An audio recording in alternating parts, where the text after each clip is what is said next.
हाय दोस्तों। तो हम लोगों ने tools of recombinant DNA technology में वेक्टर तक पढ़ लिया था। हमने अपने जीन को वेक्टर में इंसर्ट करा दिया था। अब ज़रूरत है किसकी? होस्ट सेल की, कि जो वेक्टर है उसको हम होस्ट सेल में इंसर्ट करें।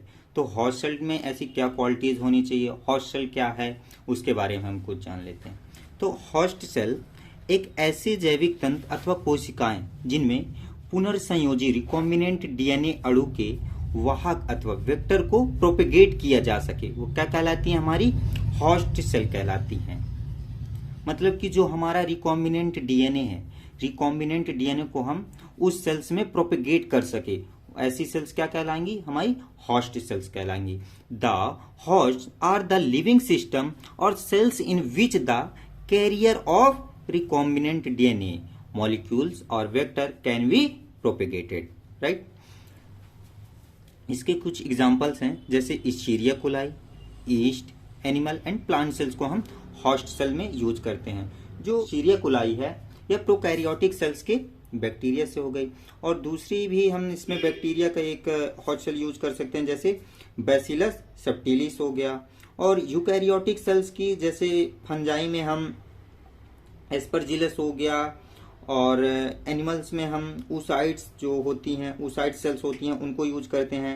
प्लांट की जैसे प्रोटोप्लास्ट, ये इन सभी को हम होस्ट सेल्स में यूज करते हैं। लेकिन जो ये हमारे होस्ट सेल हैं, इनमें किसी को भी होस्ट सेल में ले सकते हैं, लेकिन जो होस्ट सेल होती हैं वे डिपेंड करेगा कि हम बनाना क्या चाहते हैं। क्योंकि कोई जीन ऐसा होता है जो केवल प्रोकैरियोटिक सेल्स में ही अपने आप को एक्सप्रेस करता है, और कोई जीन जो केवल यूकैरियोटिक सेल्स में एक्सप्रेस करते हैं, तो उनके अनुसार हमें होस्ट सेल लेना पड़ेगा। मतलब हम अपने से कोई नहीं ले सकते ना, कि हम अब जो मन पड़े हम वो ले लेंगे। हमें उनके अकॉर्डिंग ही पिक करना पड़ेगा कि हम कौन से होस्ट सेल का यूज करें, राइट। और जो मोस्टली रिकॉम्बिनेंट डीएनए टेक्नोलॉजी और जेनेटिक इंजीनियरिंग में कहे तो जो सबसे ज्यादा यूज में लिया जाता है वह है कौन सा है? इस्चीरिया कोलाई।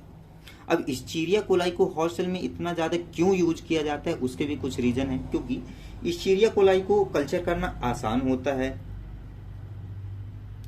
और इसको मैनेज करना भी आसान होता है, तथा इसका जो मल्टीप्लिकेशन होता है बहुत तेजी से होता है। इसलिए हम मोस्टली इस्चीरिया कोलाई को रिकॉम्बिनेंट डीएनए टेक्नोलॉजी और जेनेटिक इंजीनियरिंग में ज़्यादा यूज करते हैं, राइट।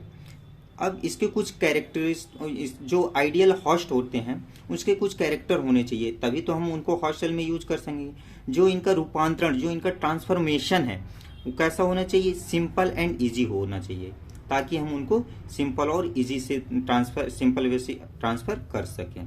और दूसरा, जो रिकॉम्बिनेंट पुनर्संयोजी डीएनए है, उनकी प्रतिकृति मतलब जो रेप्लिकेशन है, रेप्लिकेशन उनमें सुगमता पूर्वक होनी चाहिए, इजिली हम उसको रेप्लिकेट कर सके। जो रिकॉम्बिनेंट डीएनए है उनको हम इजिली रेप्लिकेट कर सके, राइट। अब तीसरा क्या? इनमें सक्रिय जो रेस्ट्रिक्शन एंजाइम है उनका अभाव होना चाहिए, राइट। एवं फोर्थ क्या है कि जो प्राकृतिक पुनर्योजन की क्षमता, मतलब जो नेचुरल रिकॉम्बिनेशन की कैपेसिटी है, उसको वो कैपेसिटी नहीं होनी चाहिए उसका। क्योंकि अगर वो कैपेसिटी नहीं होगी, ताकि हम जो रिकॉम्बिनेंट डीएनए है वो अपरिवर्तित बना रहे, मतलब वो चेंजेस ना, राइट। जो वेक्टर है उसको होस्ट सेल में इंसर्ट कराने के लिए कुछ टेक्निक होती हैं। तो जैसे कुछ टेक्निक हैं, जैसे micro injection, electroporation, transformation and gene gun biolistic. Micro injection में मोस्टली हम क्या करते हैं, एक निडिल होती है, निडिल के थ्रू हम इंसर्ट करा देते हैं। और इलेक्ट्रोपोरेशन में हम इलेक्ट्रिक शॉक देते हैं, जिससे उनमें क्या आ जाते हैं? पोर्स आ जाते हैं, उसके थ्रू वेक्टर्स इंसर्ट कर जाते हैं। ये जो पूरी टेक्निक है, इन सभी टेक्निक्स को हम डिटेल में पढ़ेंगे आगे। तो अब मैं उम्मीद करता हूँ कि आप लोग को हॉट सेल समझ में आ गया होगा। और अब आगे जो हम पढ़ने वाले हैं वह पढ़ेंगे क्या? Process of recombinant DNA technology. आज के लिए इतना ही। धन्यवाद।